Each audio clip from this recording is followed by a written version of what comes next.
Hello folks, how are you? We are just emptying the A-liner from the big trip. We got the exploder back from the car dealership. Didn't exactly have as a successful trip back as we thought. Although I guess I have to say it was successful. When we picked up the exploder, we knew what they were doing to it. We knew they were changing an axle, and to change the axle in the Ford Explorer, the rear axle, they're independent suspensions, the wheels move independently, so the axles are broken in 3 spots where they have universal joints.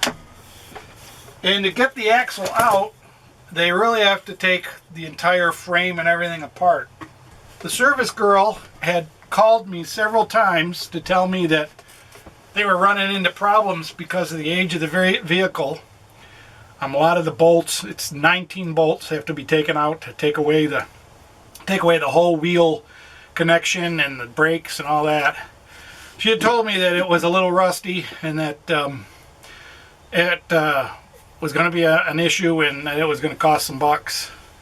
And I told her I don't really have any options unless she has a car to sell me that's similar. But so, we picked up the exploder, and because they have to take everything apart, when we got in the car, the brake was a little spongy. It went down and then kept going down a little bit. And I said, well, I know they take the brakes all apart to get in there, so maybe the pads on the discs have to set up against the discs. So I drove away and picked up the trailer, got all hooked up, and we drove out. The pedal was going down to the floor. But I still had brakes. If I got to the floor, I just pump it and the brakes would come back up. So I thought, well, there must be air in it. And then when I got into the middle of town, I had to go through about 4 stoplights to get through town. And when I got to the last stoplight, the pedal went to the floor and I had no brakes. None at all. Pulling a trailer. Luckily I don't drive fast. I shifted down into first gear. Put my foot on the emergency brake if necessary. And luckily the light changed and I coasted nicely into a parking lot of a drugstore, which actually sold brake fluid by the quart. Great big bottle of brake fluid. I don't know who would ever use that much brake fluid, but I was glad they did. So I filled the brake reservoir back up. I looked and it was empty. I'd known that was what was going on, I guess. And believe it or not, this has happened to me before one time in my life. Actually several times in my life when I was a teenager, and we used to work on cars and fix our brakes ourselves and everything, and you know, you have to learn from mistakes, and these are mistakes you make. I got under the car and I saw that there was a leak in the brake line, so I figured, well, I made it through town, 5 or 6 lights. I could take it back to the dealership. We could see if they would fix it within the next week, or my route home is almost all interstate highway, so I might have to slow down, but I wouldn't necessarily have to brake unless there was like a big disaster and I had to really do emergency braking. So I took my chances. I crossed my fingers, I said a prayer, and we filled up the fluids and we got on the highway, and 2.5 hours later we were home. We used forward and reverse to slow down, and you know, when you throw an automatic transmission into reverse going over 3 or 4 miles an hour, it doesn't like it very much. But so when we got back home, I started looking at the cars, and I had just changed the oil in the Honda, and when I changed the oil in the Honda, I looked at the oil pan, and the oil pan was quite rusty on the bottom, which is what happens. In northern cars, that happens a lot because you get salt and road splash up on the oil pan, and they rust out, and you just pull off the oil pan and put on a new one. So I YouTubed what it would take to change the oil pan on the Honda, and you have to practically have to take the engine out. You have to remove most of the bottom frame of the steering and the alignment, and then you got to lift the engine up off its mounts, and it covers the whole bottom of the engine. So I said, I'm not doing that. And when I called to find out what it cost, it was about $1,500 to $1,000, depending on the rustiness and everything. Well, the Honda had 200,000 miles on it, which it was running great. It probably would go another 100,000 if I took good care of it and changed the oil pan. But the Exploder, the dealership, they were quite adamant that it was so incredibly rusty that it was not safe to drive. It wasn't a good car to fix. They had so much trouble with it. When I got it home, I put it up on the jack stands and I looked underneath to see if I wanted to fix the brakes. And there wasn't any rust. I don't know. You know, I come from northern New York where we use 4,000 tons of salt on the roads. But down here in North Carolina, they don't do that. They throw a little sand on the road if they get an ice storm, and they don't have rusty cars. I see so many cars down here from the 90s and the 80s that it's just sad. I think the dealership had no clue what rust was like. I mean, these are pictures of rusted cars. You know, I've had cars in my lifetime that were held together with bumper stickers. Cars where you had to replace the brake lines 2 or 3 times because the brake lines rust out so bad. But the Exploder was not rusty. There was a little film of rust on the frame. The fuel and the brake lines were a little on the rusty side, but nothing compared to what you would expect up north. Between the two cars, and I have 2 cars. I'm one single guy, and I have 2 cars, and my daily commuter, the Honda, doesn't really pull the A-liner safely. The A-liner doesn't have brakes, and I don't want to pull it with a light car like a Honda. And the Exploder really was at 140,000. I started looking to what I would change to, and I looked at Jeeps. Jeeps are an American car. I've had some experience with Jeeps. I've had some friends with experiences with Jeeps. I've seen a lot of Jeeps that are on fire. Look at this guy. I mean, my day could have been worse. This is a guy that was out camping and his Jeep caught on fire in the middle of nowhere. So I didn't want a Jeep, and they don't have the room for the boys. And then I was looking at Toyota 4Runners.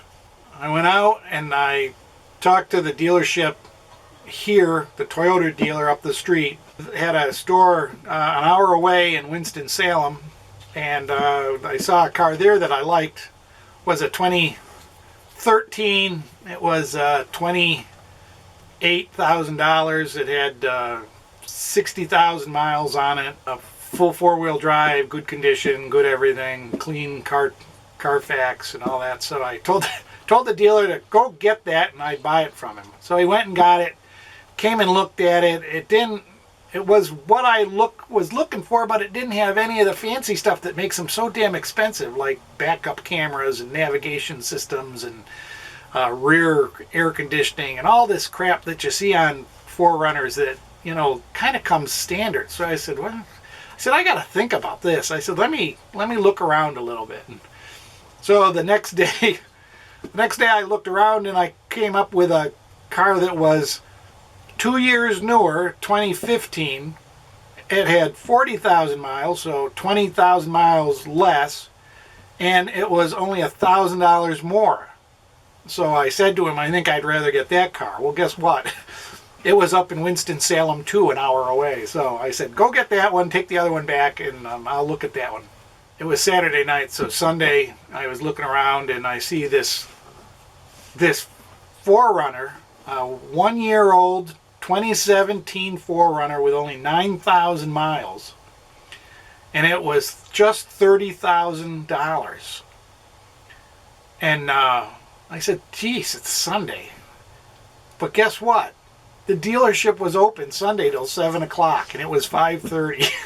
And they're about 45 minutes away. So I jumped in the car, headed for the dealership, and boom, I looked at the car and I said, I want this car. And I said, what do you give me for two trade-ins? The Honda with 200,000 miles and the Explorer with just 140,000 miles, four-wheel drive in good shape. Good shape now. I had the brakes fixed. The brakes cost $200 to fix. So here, let's go check on the boys here.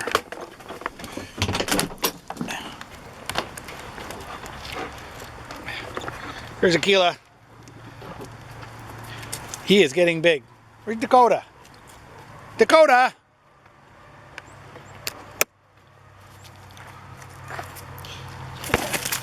He can play all day long, non-stop, and never get tired of it. But, so, this is the new ride. It's a 4Runner SR5, and it's four-wheel drive. It's got 17-inch tires, which I like because they're not so huge that they cost a fortune.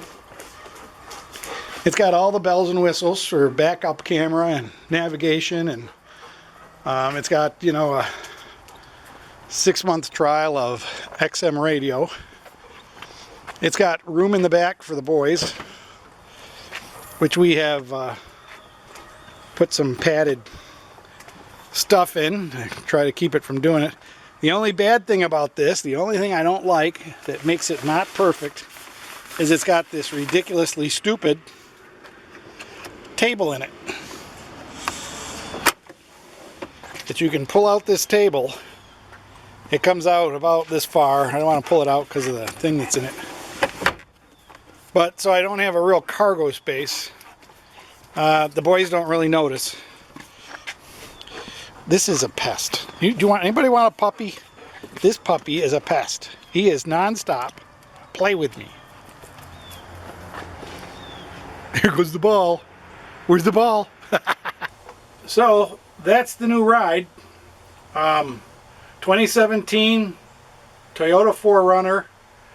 Cost me roughly $24,000 after trade-ins and all that. They didn't give me much for my trade-ins. But it's got hitch and 7-pin connector and all that, so we got to test it up on the A-liner and get everything running. Right now we're just cleaning up the A-liner because it sat for 2 weeks, waiting for the car to be fixed and all that. And one of the things that happened is the battery went completely dead. I don't understand how or why.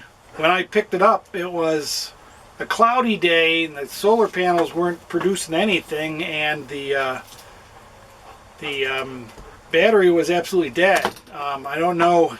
The solar panels, the solar controller needs battery power to work. So I assume that I left the refrigerator running and I left the refrigerator fans running. And I think that might have been too much for a dark day. As I have said in the past, the refrigerator takes about a half an amp, 0.4 amps an hour. So over the course of 48 hours, if there's not good solar, that can run down a 80 amp hour battery pretty badly. But I've got it on a high charge to try to recharge it up and see if it'll work, and we'll see if that lasts. But everything comes at once. So that's the story for the week. This is just a quick shorty for all the stuff. Oh, and I guess I should probably tell you this. Let's zoom in here a little. Where do we zoom in here? This part of the window, underneath the window, apparently is all bubbled up. You can see that bubble in the film, I guess. But I think we have a water leak somewhere down here. I had staining along this aluminum, and I really thought it was condensation. I was pretty stupid, I guess.